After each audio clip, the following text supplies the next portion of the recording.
Magandang araw Pilipinas, narito na ang PTV Balita Ngayon. Bayan, iginiit ni DPWH Secretary Vince Dizon na titiyakin ng Department of Public Works and Highways na matatapos ang mga pangunahing proyektong pang-infrastruktura bago ang 2027. Ito ay kasunod ng kanyang inspeksyon sa mga proyektong nasa Pangasinan, kabilang ang Villasis Santo Tomas Bypass Road, Binalonan Lawak Villasis Diversion Road at Dagupan Mangaldan Calasiao Bypass Road.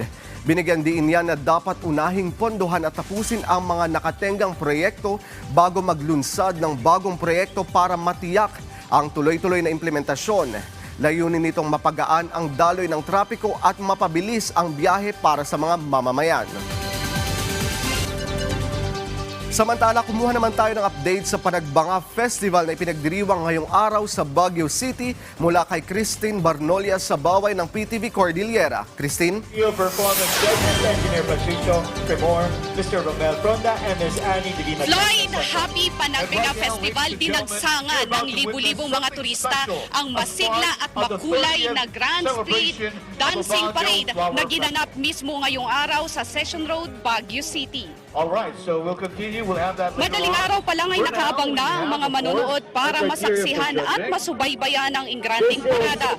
Tambok sa selebrasyon ng kahangahangang pagtatanghal ng mga kalahok sa drum and lyre at cultural dance competition na tunay namang nagpasaya sa mga manonood. Nakiisa rin sa parada si DPWH Secretary Vince Dizon bilang pangunahing kasama ang iba pang mga opisyal. Bilang pangunahing panauhin na kasama pa ang ibang mga opisyal sa lungsod. Nilinaw naman ni Baguio City Mayor Benjamin Magalong na walang ibang kapalit ang pagiging pangunahing bisita ng kalihim. Sinabi naman ng Baguio City Congressman Mauricio Dumogan na maraming pagbabago sa mga nakalipas na taon sa selebrasyon ng Panagbanga. Maraming pinagandang performance habang dumarami rin ang nakikilahok. Napanatili din ng Panagbanga ang kultura ng Baguio City at ang Cordillera. Ang Barrio Kamaisan.